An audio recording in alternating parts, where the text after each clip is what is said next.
प्रायिकता गणित की एक महत्वपूर्ण शाखा है जो अनिश्चित या यादृच्छिक घटनाओं के अध्ययन से संबंधित है और सांख्यिकी, भौतिकी, अर्थशास्त्र और अभियांत्रिकी जैसे विविध क्षेत्रों में महत्वपूर्ण भूमिका निभाती है।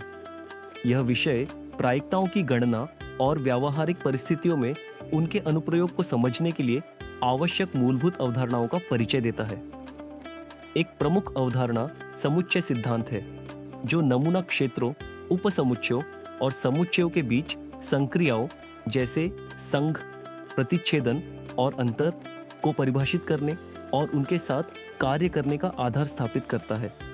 वास्तव में ये अवधारणाएं प्रायिकता में अध्ययन की जाने वाली घटनाओं के वर्गीकरण और संगठन के लिए मूलभूत है। इसके बाद कई प्रायिकता प्रमेय प्रस्तुत किए गए हैं जो हमें घटनाओं की प्रायिकता की गणना करने में सक्षम बनाते हैं, जो उन्हें बनाने वाली व्यक्तिगत घटनाओं पर आधारित होती है। सबसे महत्वपूर्ण प्रमेयों में से एक योग प्रमेय है, जो बताता है कि दो घटनाओं के संघ की प्रायिकता उनकी व्यक्तिगत प्रायिकताओं का योग है, बशर्ते कि घटनाएं परस्पर अनन्य हो।